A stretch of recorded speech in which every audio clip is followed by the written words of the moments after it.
15వ అధ్యాయము 8వ వచనం. మీరు బహుగా ఫలించుట వలన నా తండ్రి మహిమపరచబడును, ఇందువలన మీరు నా శిష్యులగుదురు. ప్రేమ కలిగిన తండ్రి యేసయ్య, మీకు వందనాలు. కాలం మీ వాక్యమును ధ్యానిస్తున్నాం, జ్ఞాపకం చేసుకోండి. మీ మాటలు నైనా మా హృదయాల్లో మేము భద్రపరుచుకొని నైనా వాటిని మేము మా జీవితములకు అన్వయించుకొని మా జీవితములను మార్పు చేసుకొని సరిచేసుకొని బ్రతకటానికి మీ కృపను మా అందరికీ ప్రసాదించమని వేడుకుంటూ ఉన్నాం. ఉదయకాలం మీరు నడిపించిన ప్రతి ఒక్క వ్యక్తిని బట్టి మిమ్మల్ని స్తుతిస్తూ ఉన్నాం నాయన. అయినా ఈ యొక్క ఉదయకాలం ప్రభువా, ప్రతి ఒక్కరికి నాయన సిద్ధమైన మనస్సు, వినగల చెవి, వాక్యమును భద్రపరుచుకొని హృదయమును అనుగ్రహించండి. ఇరుగడిన ఈ మంటి ఘటమును మీ పాత్రగా వాడుకోనండి. అయినా మరి ఈ వాక్యములోని మూల అర్థములను ప్రభువా మేము అర్థం చేసుకొని వాటి ప్రకారము ప్రభువా మేము ఈ లోకంలో పరిచర్య చేయడానికి మీ కృపను మాకు దయచేయండి. మీ చేతులకు మమ్మల్ని అప్పగించుకుంటున్నా, పాదిని అంధకార శక్తులను బంధిస్తూ ఉన్నా. దీనదాసు నోటి మాటలు హృదయ ధ్యానం మీ దృష్టికి అంగీకారముగా చేయమని వేడుకుంటూ మా ప్రభువును రక్షకుడైన యేసయ్య అతి పరిశుద్ధ నామములో విన్నపములు అడిగి వేడుకుంటున్నాం తండ్రి, ఆమేన్. మన పరిచర్య మన కుటుంబం నుంచే ప్రారంభం కావాలి. సౌలు గారు మొట్టమొదట తనకి ఎక్కడ చెడ్డ పేరు మొదలైందో అక్కడ నుంచి ఒక్కొక్క స్టెప్ దిగుతా తన జీవితాన్ని కాపాడుకుంటూ, తన సాక్ష్యాన్ని కాపాడుకుంటూ, తన సాక్ష్యాన్ని అడిగిన ప్రతి వారికి చెప్పుకుంటూ ఆయన తిరిగి తన పరిచర్యను తార్సు తర్వాత ఇక ఆయన వెనుదిరిగి చూసిన సందర్భాలు, ఇక మళ్ళీ తార్సు పట్టణానికి తిరిగి వచ్చాడో లేదో కూడా తెలియదు. ఇదే లాస్ట్ ప్రయాణం అయి ఉండొచ్చు. ఎందుకంటే ఇక్కడ నుంచి బయలుదేరిన వ్యక్తి ఒక్కొక్క పట్టణం మిషనరీ ప్రయాణాలు 3 సుదీర్ఘమైన ప్రయాణాలు తర్వాత రోమా పట్టణానికి ప్రయాణము చేసి అక్కడే చచ్చిపోయాడు. ఎక్కడొచ్చాడు? మళ్ళీ తిరిగి తార్సు పట్టణానికి, మళ్ళీ సొంత ఇంటికి. కానీ తాను పరిచర్యకు వెళ్ళబోయే ముందు తాను ఎక్కడెక్కడ తన యొక్క సాక్ష్యమును పంచుకోవాలో అన్ని చోట్ల పంచుకొని వెళ్ళిపోయాడు. ఇది పౌలు గారి జీవితం. పౌలు భక్తునిదే కాదు, ప్రతి విశ్వాసి అంటే రక్షించబడిన ప్రతి విశ్వాసి యొక్క జీవితములో ఈ అనుభవాలు ఉండాలా తప్పకుండా. అరేబియా అనుభవం మనందరికి ఉండాలా. మనం రక్షించబడ్డాము అంటే మనము ప్రభువుతో కొంతకాలము మనం సమయాన్ని గడపాలా. ఈయన 3 సంవత్సరములు ప్రభువు సన్నిధిలో ఆయన గడిపినాడు. ఎందుకంటే ప్రజలతో సుదీర్ఘముగా మాట్లాడాల్సి ఉంది, సుదీర్ఘముగా పత్రికలు వ్రాయాల్సి ఉంది. ఇవన్నీ జరగాలంటే ప్రభువుతో సమయం గడపాల. ప్రభువుతో సమయం గడిపిన తర్వాత, ప్రభువుతో మాట్లాడిన తర్వాత ప్రజలతో మాట్లాడటం ప్రారంభించినాడు పౌలు భక్తుడు. అలాగే మన జీవితాల్లో ప్రతి క్రైస్తవ విశ్వాసి జీవితంలో ఈ అరేబియా అనుభవం ఉండాలా. అరేబియా అనుభవం అంటే ఇది ఏదో 3 సంవత్సరాలకు పరిమితమయ్యే అనుభవం కాదు. ఇది విశ్వాసి జీవితంలో ప్రతి దినము అరేబియా అనుభవం ఉండాలి. దేవునితో వ్యక్తిగతముగా గడిపే సమయము ఆయన ప్రయాణాలు చేయాల్సి ఉంది కాబట్టి ఆయన 3 సంవత్సరాలు ట్రైనింగ్ పొందాడు. మనం ఎక్కడికి ప్రయాణాలు చేస్తున్నాం? ఏ దేశాలు తిరుగుతున్నాం సువార్త పట్టుకొని? మనకు ఆ పని లేదు కదా, మనం ఎక్కడికి వెళ్ళటం లేదు కదా. మనం ఉండే చోటే మన మిషన్ ఫీల్డ్. మనం ఎక్కడ ఉంటున్నాం అదే మన మిషన్ ఫీల్డ్. మనం వేరే మిషన్ ఫీల్డ్కి వెళ్ళి వేరే దేశాలకు వెళ్ళి సువార్త ప్రకటించే పని మనకు లేదు. కాబట్టి మనం ఉండే చోటే మనకి మిషన్ ఫీల్డ్ కనుక, మనం ఉండే చోటే మనం పరిచర్య చేసే చోటు కనుక మనకి అరేబియా అనుభవము ప్రతి దినము కావాలి. దేవునితో వ్యక్తిగత సమయాన్ని ప్రతి దినము మనం గడపడానికి ప్రయత్నం చేయాలి. రెండవ అనుభవం ఏంటి? దమస్కు అనుభవం. దమస్కు పట్టణం మరి పౌలు భక్తునికి చెడ్డ పేరు వచ్చిన పట్టణం కదా, చెడ్డ సమాచారం వాళ్ళు విన్న పట్టణం. కాబట్టి మన గురించి ఎక్కడైనా ఈ చెడ్డ సమాచారము ఉంటే, మన గురించి ఎక్కడైనా చెడ్డ సాక్ష్యము మనకు ఉంటే ఆ ప్రాంతంలో మనం సాక్ష్యాన్ని పంచుకోవాలా. ఎక్కడైనా మనకి చెడ్డ పేరు వచ్చి ఉంటే ఆ పట్టణంలో నుంచి మనం దాటి వెళ్ళక ముందు అక్కడ మరలా మన సాక్ష్యమును తిరిగి సంపాదించుకోవాలి. పోగొట్టుకున్న చోటే తిరిగి వెతుక్కోవాలంటారు, పోగొట్టుకున్న చోటే తిరిగి సంపాదించుకోవాలంటారు. అట్లానే మన పేరు ఎక్కడ పోగొట్టుకున్నామో, మనకెక్కడ చెడ్డ పేరు వచ్చిందో, కొన్నిసార్లు క్రైస్తవులమే కానీ కొన్ని పరిస్థితులను బట్టి మనకి కొన్ని ప్రాంతాల్లో చెడ్డ పేరు వస్తుంది. కొన్ని చోట్ల ఏదో ఒక మిస్టేక్ జరిగితే మన జీవితం వలన మన సాక్ష్యం పోగొట్టుకుంటాం, మన క్యారెక్టర్ బ్యాడ్ అయిపోతుంది. అలాంటి చోట మనం మన సాక్ష్యాన్ని తిరిగి సంపాదించుకోవాలి. వారి మధ్య మళ్ళీ మనం మంచి వారము, మార్పు చెందిన వారం అనేది మనము వారికి తెలిసేటట్లుగా మనం తెలియజేయాలి. మూడవ అనుభవం ఏంటి? యెరూషలేము అనుభవం. యెరూషలేం అంటే మన సొంత ప్రజలు. చాలామంది ఊర్లు దాటి వచ్చేస్తూ ఉంటారు కదా. ఊర్లు దాటి ఉద్యోగాల రీత్యా కావచ్చు, ఇంకేదైనా రీత్యా వేరే పట్టణాలకు తరలి వెళ్ళిపోతారు, అక్కడే సెటిల్ అయిపోతూ ఉంటారు. అటువంటి వాళ్ళు మరలా తమ స్థలాలకు, ఎక్కడైతే ముందు సెటిల్ అయ్యారో ఆ స్థలాలకు మళ్ళీ తిరిగి వెళ్ళాలా. అక్కడ ప్రతి ఒక్కరికి తన సాక్ష్యాన్ని తెలియచేయాలి. చివరి అనుభవం ఏంటి? తార్సు అనుభవం. తార్సు అంటే మనం పుట్టిన స్థలం, మన పుట్టిన చోటు ఒకటి అయి ఉండొచ్చు, మనం సెటిల్ అయిన చోటు ఒకటి అయి ఉండొచ్చు, మన ఉద్యోగ రీత్యా వెళ్ళిన చోటు మరొకటి అయి ఉండొచ్చు కదా. ఉంటాయా, ఉండవా? కాబట్టి ఈ అనుభవాలు ప్రతి క్రైస్తవ విశ్వాసికి ఉండాలా. ఈ అనుభవం లేకపోతే, ఈ అనుభవాలు మిగిలిన 3 అనుభవాలు ఉన్నా లేకపోయినా, మొట్టమొదటి అనుభవము ఏంటది? అరేబియా అనుభవం ప్రతి ఒక్క క్రైస్తవునికి ఉండాలా. దేవునితో మన వ్యక్తిగత సహవాసము కలిగి ఉండాలా ప్రతి దినము.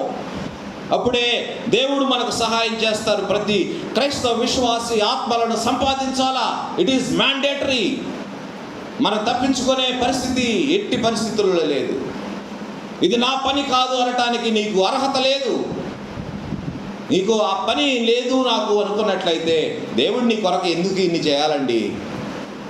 ఆ పని నీది కానప్పుడు దేవుడు నీ కొరకు ప్రాణం ఎందుకు పెట్టాలా? నిన్ను ఎందుకు ఈ ప్రత్యేకపరచాలా? ఎందుకు నిన్ను నియమించుకోవాలా? ఎందుకు నిన్ను దేవుని సన్నిధికి నడిపించాలా? ఎందుకు నీకు ప్రతిదినము నీ అవసరాలు తీర్చాలా? దేవునికి అవసరం లేనప్పుడు, నూతన నిబంధనలో రక్షించబడిన ప్రతి వ్యక్తి సువార్త ప్రకటించాలా. రక్షించబడిన ప్రతి వ్యక్తి ఆత్మలు సంపాదించాలా ప్రభువు కొరకు. It is mandatory. ఆప్షన్ కాదు. మనకి చాలామందికి ఆప్షన్లు ఉంటాయి. ఆప్షన్ కాదు ఇది. మనకి దేవుని నమ్మిన ప్రతి ఒక్క వ్యక్తికి ఇది మ్యాండేటరీ. మనం తప్పకుండా చేయవలసిన పని. ఒక రక్షించబడిన ఒక వ్యక్తి ఆత్మలు ఎందుకు సంపాదించాలి, ఎందుకు ఒక వ్యక్తి ఆత్మలు సంపాదించాలి అనటానికి బైబిల్ గ్రంథములో సుమారు 14 కారణాలు. Every Christian should be a soul winner. Every Christian, no exception. మొట్టమొదటి కారణం చెప్తాను, రాసుకోండి.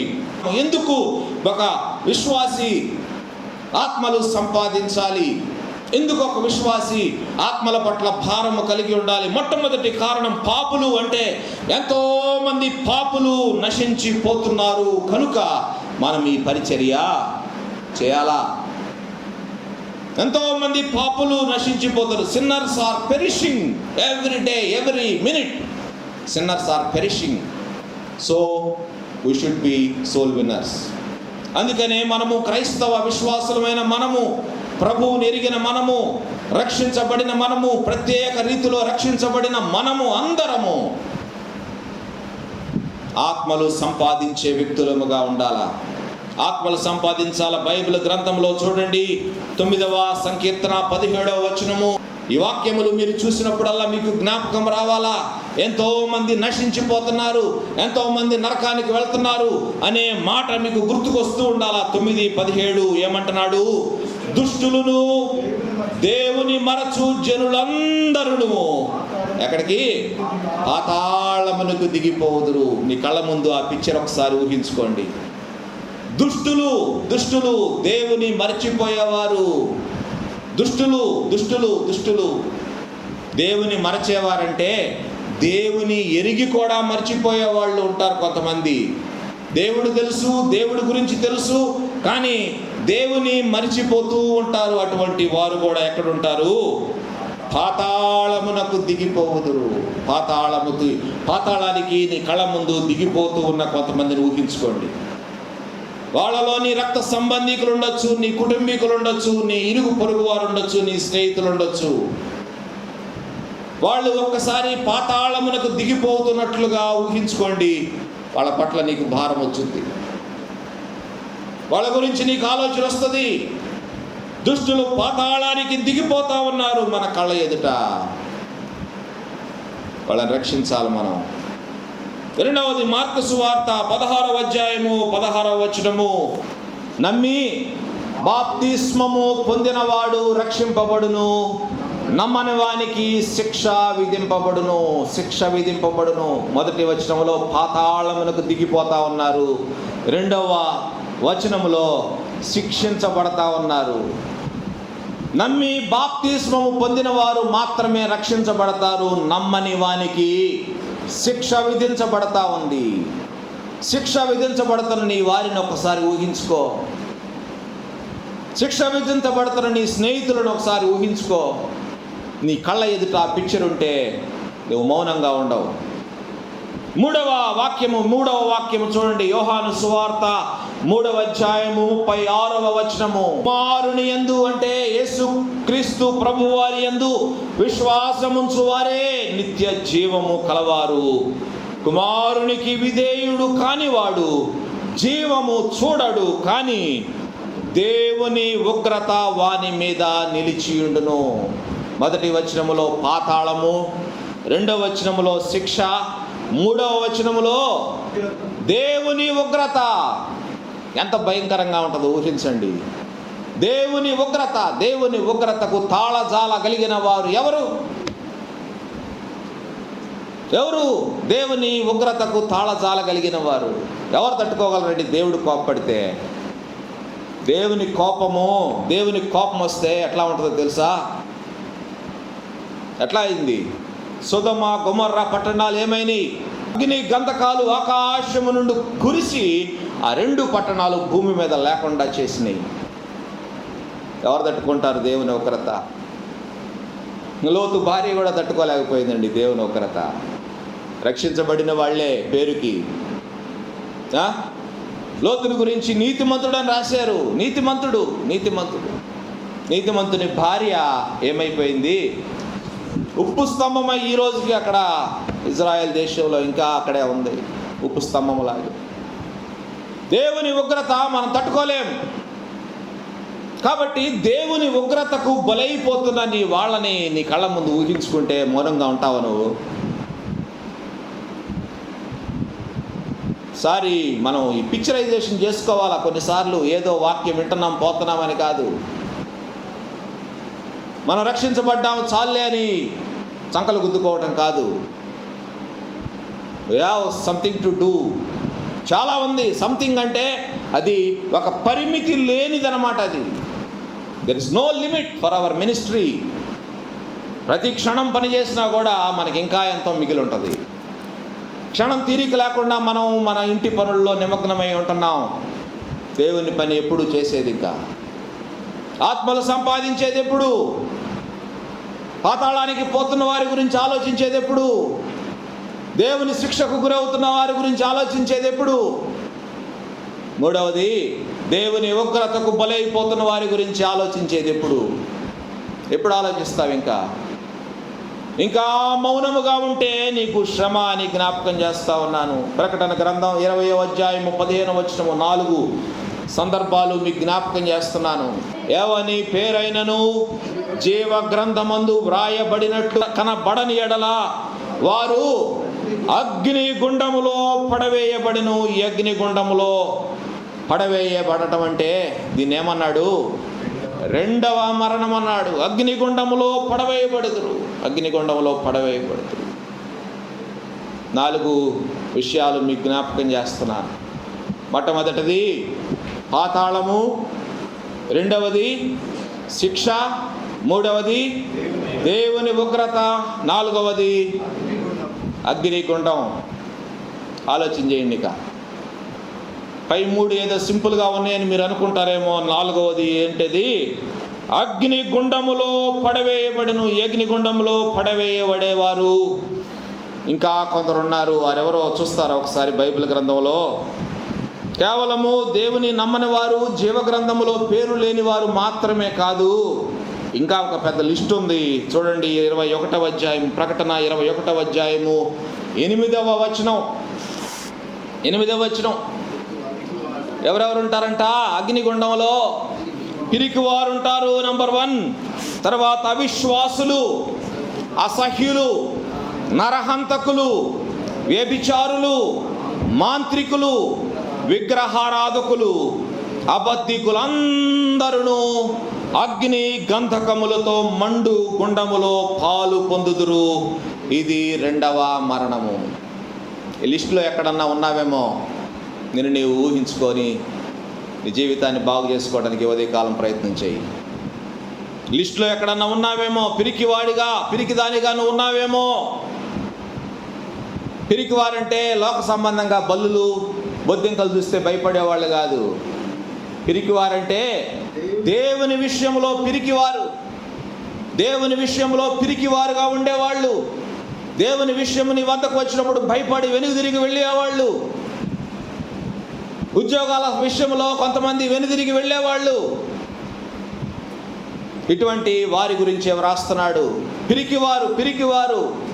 క్రిస్టియన్ అని పెట్టుకుంటే నాకు ఉద్యోగం రాదేమో, క్రిస్టియన్ అని పెట్టుకుంటే నాకు మరి సమాజంలో గుర్తింపు ఉండదేమో, క్రిస్టియన్ అని పెట్టుకుంటే నేను మంచి స్థితికి వెళ్ళలేనేమో.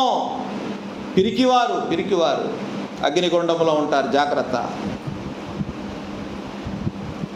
ప్రభువుని నిలబెడతాడు నువ్వు ఆయన కొరకు నిలబడితే.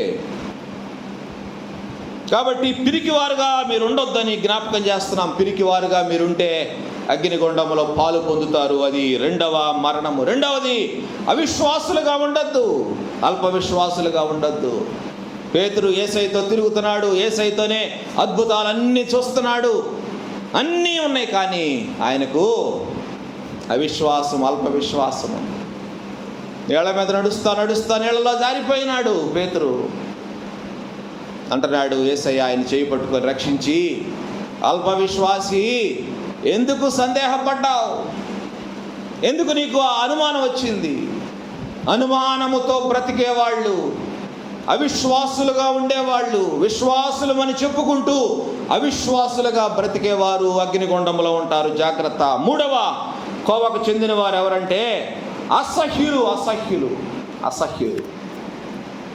అంటే దేవునికి ఇష్టం లేని వారు, అసహ్యకరమైన జీవితము జీవించేవారు.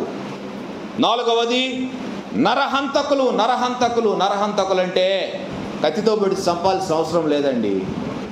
నోటి మాటతో చంపినా నరహంతకులే. ఒక వ్యక్తి నరకానికి పోతూ ఉంటే చూస్తూ ఊరుకున్నా నరహంతకుడు. You are killing a person. ఆత్మను నువ్వు నిత్య మరణానికి అప్పగిస్తా ఉన్నావు.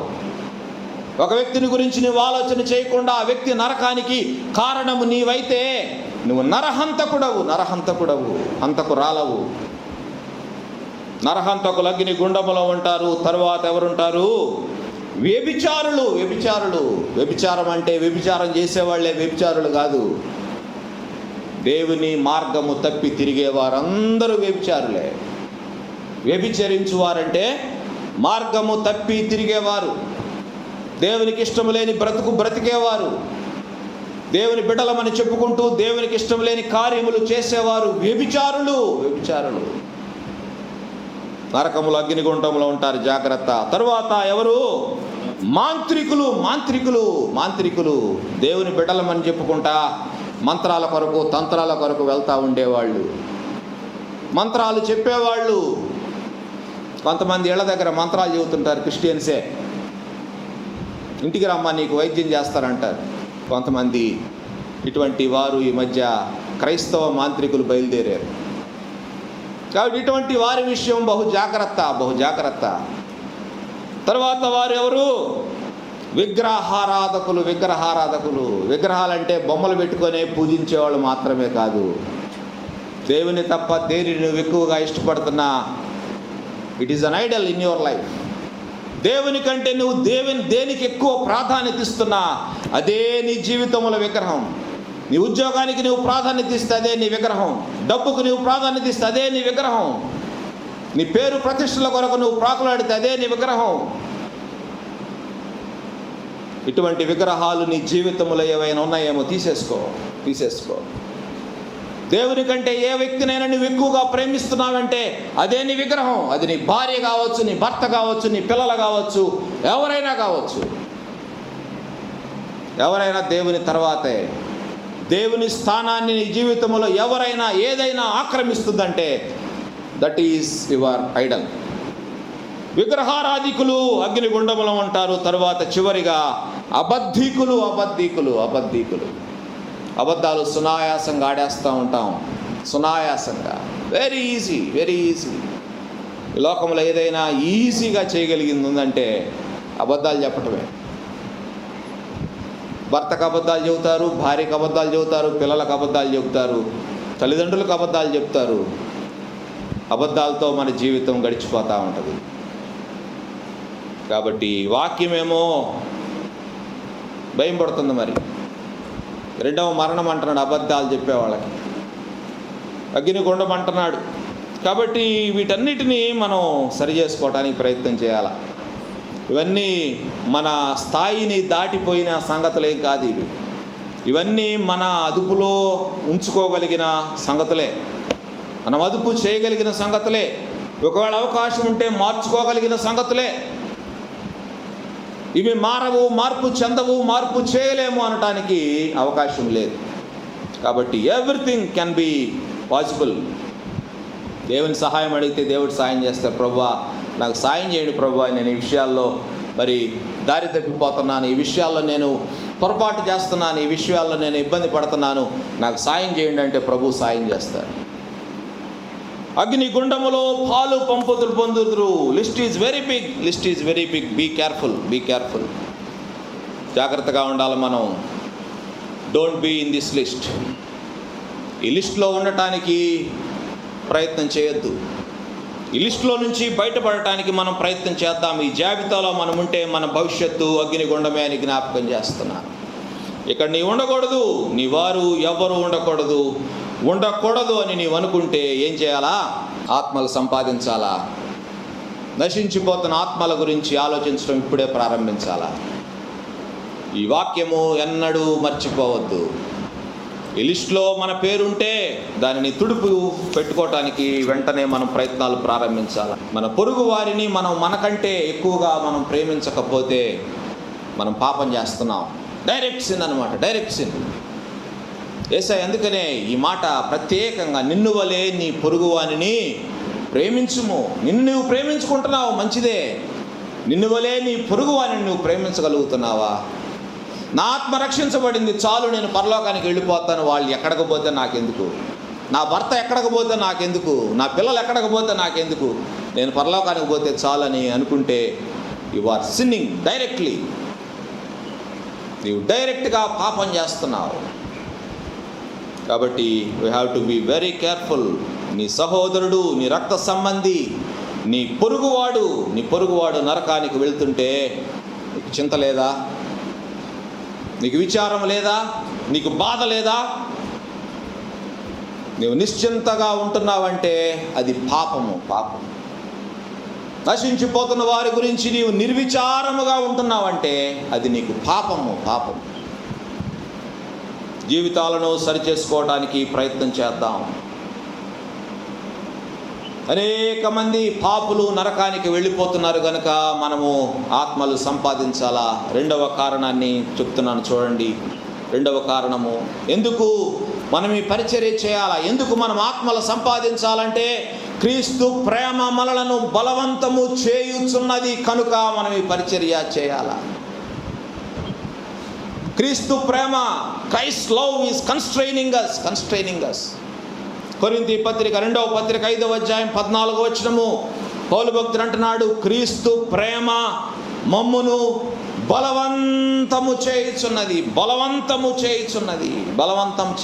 మౌనముగా ఉండాలన్నా ఉండనీయట్లేదు క్రీస్తు ప్రేమ.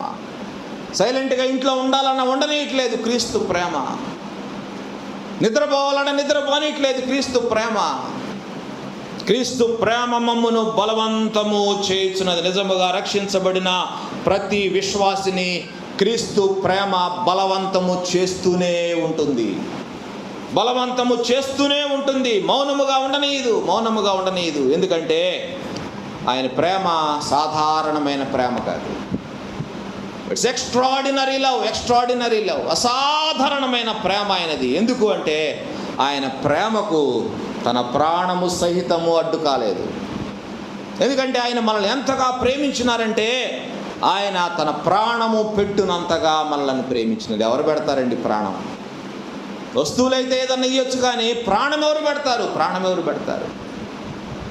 నేను ఎంతగా ఆయన ప్రేమించినాడంటే తన ప్రాణము పెట్టునంతగా నిన్ను ప్రేమించినాడు. తన ప్రాణం పెట్టాడు, తన రక్తాన్ని కార్చాడు నీ కోసం. ఎంతకంటే ఎవరేం చేస్తారు చెప్పండి? ఆయన ప్రేమ, అంత ప్రేమ మన మీద ఆయన మనల్ని చూపించినప్పుడు, ఆయన ప్రాణం పెట్టి మనల్ని కొనుక్కున్నప్పుడు, తన విలువైన రక్తం పెట్టి నిన్ను నన్ను కొనుక్కున్నప్పుడు, నశించిపోతున్న వారి గురించి నువ్వు మౌనముగా ఉంటే ఆయన ప్రేమ ఎంత రోధిస్తుంది. ఇటువంటి విచారము లేని నిర్విచారముగా ఉండి ఈ వ్యక్తి కొరక నేను నా ప్రాణం పెట్టింది, ఇటువంటి వ్యక్తిని నేను రక్షించింది, ఎందుకు రక్షించాను ఈ వ్యక్తిని అని బాధపడతాడేమో ఒకవేళ. నిర్విచారముగా ఉండేవారికి శ్రమ. దేవుని ప్రేమ రోధిస్తూ ఉంటుంది, పరలోకం నుండి రోధిస్తూ ఉంటుంది. క్రీస్తు ప్రేమ బలవంతము చేయుచున్నది. నిజముగా రక్షించబడిన ప్రతి విశ్వాసికి నశించిపోతున్న ఆత్మల పట్ల భారము ఉంటుంది, ఉండి తీరాలి.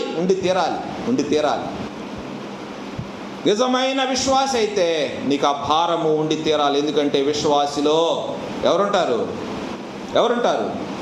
పరిశుద్ధాత్మ దేవుడు నివసిస్తూ ఉంటారు. పరిశుద్ధాత్మ దేవుడు ఆయన మీలో ఉంటారు, మీతో ఉంటారు. మనలో ఉన్నాడు ఆయన, మన చుట్టూ ఉన్నారు ఆయన. ఇంత ప్రొటెక్షన్, ఇంత దేవుడు తన స్థాయిని దించుకొని ఎక్కడో ఉండాల్సిన దేవుడు నీ హృదయములో ఉండటానికి ఇష్టపడి నీలో ఉంటున్నాడే. మరి ఆయనను బాధ పెడితే ఎట్లా? దేవుని మాటకు అవిధేయత చూపించిన ప్రతిసారి పరిశుద్ధాత్మ దేవుడు రోధిస్తూ ఉంటాడు, దుఃఖపడతా ఉంటాడు. పరిశుద్ధాత్మ దేవుడు, మనలో ఉన్న పరిశుద్ధాత్మ దేవుడు, నిజముగా నీ విశ్వాసి అయితే నీలో ఉన్న పరిశుద్ధాత్మ దేవుడు నిన్ను మౌనంగా ఉండనిస్తారా? నువ్వు మౌనముగా ఉంటున్నావంటే ఇక ఆన్సర్ మీకే వదిలేస్తున్నాను. అపోస్తలుల కార్యములు 20వ అధ్యాయము 31వ వచనము ఏమంటున్నాడు వాళ్ళతోటి? నేను 3 సంవత్సరములు రాత్రింబగళ్ళు కన్నీళ్లు విడుచుచు ప్రతి మనుష్యునికి మానక బుద్ధి చెప్పి తినని మీరు జ్ఞాపకము చేసుకొని మెలకువగా ఉండు.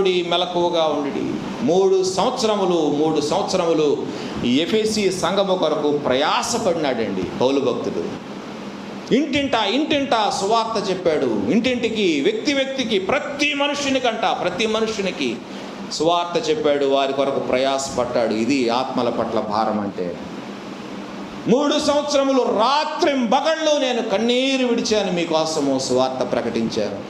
ప్రతి మనిషికి మానక బుద్ధి చెప్పారంట. దేవుడు తనకు అప్పగించిన పరిచర్యను తుద ముట్టించటమే తన యొక్క జీవిత ఆశయం, జీవిత లక్ష్యం. మనందరికీ రకరకాల గోల్స్ ఉంటాయి, రకరకాల లక్ష్యాలు మనకుంటాయి. కానీ పౌలు భక్తుని జీవితంలో ఆయనకి ముందు ఒక లక్ష్యం ఉండేది. కానీ ప్రభువు పట్టుకున్న తర్వాత ఆయన లక్ష్యం మారిపోయింది. ఆయన లక్ష్యం ఏంటి? దేవుడు తనకు అప్పగించిన పరిచర్యను తుద ముట్టించటమే ఆయనకు జీవిత లక్ష్యం. వేరే ఆశలు ఏమీ లేవు ఆయనకి. ఇంకా తిమోతికి రాస్తాడు చూడండి. తిమోతికి రాసిన 2వ పత్రిక 4వ అధ్యాయము 7వ వచనములో తన ఫేర్వెల్ వర్డ్స్ అన్నమాట, ఇంకా చివరి మాటలు వ్రాస్తా ఉన్నాడు తన ప్రియ శిష్యుడైన తిమోతికి, ప్రియ కుమారుడైన తిమోతికి. ఏమని రాసినాడు? మంచి పోరాటము పోరాడి తిని నా పరుగు కడముట్టించి తిని విశ్వాసము కాపాడుకుంటుని. క్రైస్తవ జీవితాన్ని దేంతో పోలుస్తున్నాడు? నిత్యము పోరాడదగిన మంచి పోరాటముతో పోలుస్తూ ఉన్నాడు. మంచి పోరాటం, చెడ్డ పోరాటం కాదు, మంచి పోరాటము. క్రైస్తవ జీవితం అంటే మంచి పోరాటం, మంచి పోరాటం. ప్రతి క్రైస్తవ విశ్వాసి లోకంలో మంచి పోరాటము పోరాడాలా. ఆయన పోరాటము చాలా చాలా ప్రత్యేకమైన పోరాటం. ఎందుకంటే పౌలు భక్తుడు ఆయన సాతానుతో పోరాటం ప్రారంభించినాడు. తర్వాత పరిచర్యలోకి వచ్చిన తర్వాత యూదులతో పోరాడాల్సి వచ్చింది. యూదులతో నిత్యము పోరాడుతూనే ఉన్నాడు. ఎందుకంటే యూదుల వలన ఆయనకు ప్రాణాపాయం, ఎన్నోసార్లు ఆయన చంపాలని ప్రయత్నం చేశారు యూదులు. ఆయన ఏ పట్టణానికి వెళ్ళినా అక్కడ ఒక గుంపుని తయారు చేసి ఆయన్ని చంపాలని ప్రయత్నం చేస్తున్నారు యూదులు. యూదులతో నిత్యము పోరాడుతూ వచ్చాడు. తర్వాత అన్ని జనుల యొక్క మంత్ర తంత్రాలతో పోరాడాల్సి వచ్చింది పౌలు భక్తునికి. ఎందుకంటే ప్రతి దేశంలో అనేక రకాలైన దేవుళ్ళు, దేవతలు, వాళ్ళకి రకరకాల మంత్రాలు, రకరకాల ఆచారాలు, వీటన్నిటితో ఆయన పోరాడాల్సి వచ్చింది. తర్వాత పరిచర్యలోనే భిన్న బోధకులతో పోరాడాల్సి వచ్చింది. అంటే వాక్యమును వాక్య విరుద్ధముగా బోధించే వాళ్ళతోటి పోరాడాల్సి వచ్చింది. ఇటువంటి వారిని ఎదుర్కోవాల్సి వచ్చింది. తర్వాత సువార్తను వక్రీకరించే వాళ్ళతో పోరాడాల్సి వచ్చింది. ఎంతోమంది తాను మరి చేస్తున్న సువార్తను, తాను చెప్తున్న సువార్తను వక్రీకరించి వేరుగా బోధిస్తూ వచ్చినారు. అటువంటి వ్యక్తులతో పోరాడాల్సి వచ్చింది. లోక సంబంధమైన ఆశలతోటి పోరాడాల్సి వచ్చింది. తన శరీరముతో పోరాడాల్సి వచ్చింది. పాపంతో కూడా పోరాడాల్సి వచ్చింది. ఎన్ని రకాల పోరాటాలు ఆయన జీవితంలో. అయినా క్రైస్తవ జీవితము మంచి పోరాటం అంటున్నాడు. మంచి పోరాటం. ఇన్ని పోరాటాలు ఆయన పోరాడుతూ మరి మంచి పోరాటము పోరాడి తిని నేను నా పరుగు కడముట్టించి తిని విశ్వాసమును కాపాడుకుంటుని. విశ్వాసమును శ్రమలు, కష్టాలు, శోధనలు, ప్రాణాపాయ పరిస్థితులు మధ్య తన పరుగును త్వరముట్టించి తన ప్రభువుకు నమ్మకముగా ఉండగలిగినాడు పౌలు భక్తుడు. ఎన్ని పోరాటాలు వస్తే నీకు నాకు వస్తే తట్టుకొని ఉంటామా, నిలబడతామా? ఈ మాట నువ్వు నేనైతే చెప్పగలమా? క్రైస్తవ జీవితంలో ఇప్పటికే విసిగి వేసారిపోతున్నాం. చిన్న చిన్న సమస్యలకే, చిన్న చిన్న శోధనలకే, చిన్న చిన్న పోరాటాలకే మనం భయపడి వెనుదిరిగిపోదామా అన్నంతగా మనకు కొన్నిసార్లు విసుగు పుడతా ఉంది. కానీ పౌలు భక్తుడు ఎన్ని శ్రమలు వచ్చినా, ఎన్ని కష్టాలు వచ్చినా, ఎన్ని శోధనలు వచ్చినా, ప్రాణాపాయ పరిస్థితులు తనకు ఎదురైనా తన పరుగును తుదముట్టించినాడు. ప్రభువుకు నమ్మకముగా జీవించినాడు. ఒక పక్క తన స్నేహితులందరూ వదిలిపెట్టేశారు. ఒక పక్కన యూదా మతంలో ఎంతమంది స్నేహితులు ఆయనకి, ఎంతమంది హై స్టేటస్ పీపుల్ ఆయనకి స్నేహితులు. అటువంటి వాళ్ళందరూ ఇప్పుడు శత్రువులుగా మారిపోయి ఆయన్ని ఏ విధము చేతనని చంపాలని ప్రయత్నం చేస్తున్నారే. తన స్నేహితులందరూ విడిచిపెట్టేసిన మరో పక్క నుంచి భిన్నమైన బోధకులు ఆయనను వ్యతిరేకిస్తూ తీవ్రమైన ఇబ్బందులకు ఆయన్ని గురి చేస్తున్నా, తీవ్రమైన పరీక్షలు, విపరీతమైన బాధలు, శ్రమలు ఆయన ఆవరించిన, కొన్నిసార్లు గొప్ప నిరుత్సాహం ఆయనను కృంగదీసిన ఆయన తన విశ్వాసమును కాపాడుకున్నాడు. సువార్త విషయంలో ఆయన ఎన్నడూ రాజీ పడలా. Never compromised. జీవితంలో ఎన్నడూ రాజీ పడలా. తన ప్రియ కుమారుడైన తిమోతికి కూడా సలహా ఇస్తున్నాడు. చూడండి, తిమోతికి రాసిన మొదటి పత్రిక 6వ అధ్యాయము 12వ వచనములో తిమోతికి ఒక చిన్న సలహా ఇస్తున్నాడు. ఏమంటున్నాడు? విశ్వాస సంబంధమైన మంచి పోరాటము పోరాడు. తిమోతి, నేను మంచి పోరాటం పోరాడాను, నీవు కూడా మంచి పోరాటము పోరాడము. ఈ మాట ఇక్కడ కూర్చున్న ప్రతి విశ్వాసికి వర్తిస్తుంది. ప్రతి విశ్వాసికి ఈ మాట వర్తిస్తుంది. నిజమైన క్రైస్తవ విశ్వాసివైతే నీవు నీలో నివసిస్తూ నిన్ను నశించిపోతున్న ఆత్మల పట్ల బలవంతము చేస్తూ ఉన్న పరిశుద్ధ ఆత్మదేవుని నువ్వు దుఃఖపరచవు. ఒకవేళ నువ్వు పరిశుద్ధ ఆత్మదేవుని దుఃఖపరుస్తూ ఉన్నట్లయితే ఇది ఘోరమైన పాపము అని జ్ఞాపకం చేస్తున్నాను. ఘోరమైన పాపం. దానికి శిక్షను తప్పించుకోలేవు ఎట్టి పరిస్థితుల్లో. ఈ ఉదయకాలము ప్రభువు నిన్ను ప్రశ్నిస్తూ ఉన్నాడు. మంచి పోరాటం పోరాడుతున్నావా నీ జీవితంలో? శోధనలకి చాలాసార్లు కృంగిపోతున్నాం మనం. నన్ను గురించి నన్ను ఆలోచించుకోవడానికి నాకు సమయం లేదు పాస్టర్ గారు, నేను మరొక వ్యక్తి గురించి నేను ఎక్కడ ఆలోచించేది అంటావేమో. నేను గురించి నువ్వు ఆలోచించుకోకపోయినా ఆలోచించినా పర్వాలేదు, కానీ నశించిపోతున్న ఆత్మల గురించి నీవు ఆలోచించకపోతే that's a great sin. Great sin. దీనికంటే అది భయంకరమైంది. ఇక రాశాడు పౌలు భక్తుడు, అందరూ తమ సొంత కార్యములనే చూచుకొనుచున్నారు, ప్రభువు కార్యములను చూడరు. ఇదే నేటి పరిస్థితి ఇదే.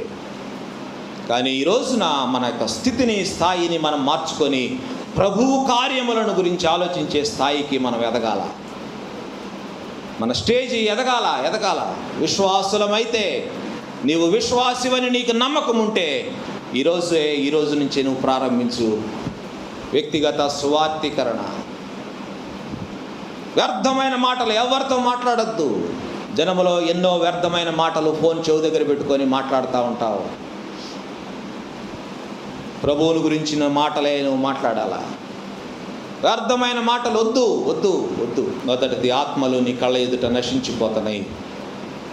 రెండవది, నీలో ఉన్న పరిశుద్ధ ఆత్మదేవుడు క్రీస్తు ప్రేమ నిన్ను బలవంతము చేస్తూ ఉంది. అందుకే నీవు ఆత్మలు సంపాదించే వ్యక్తిగా ఉండాలి. కాబట్టి ఏ విషయంలో నీవు జారిపోతున్నావో, తప్పిపోతున్నావో, ఎక్కడ పొరపాటు చేస్తున్నావో ఈ ఉదయకాలం పరిశీలన చేసుకో. నిన్ను నీవే ప్రశ్నించుకో. నేను ప్రశ్నించను. నేను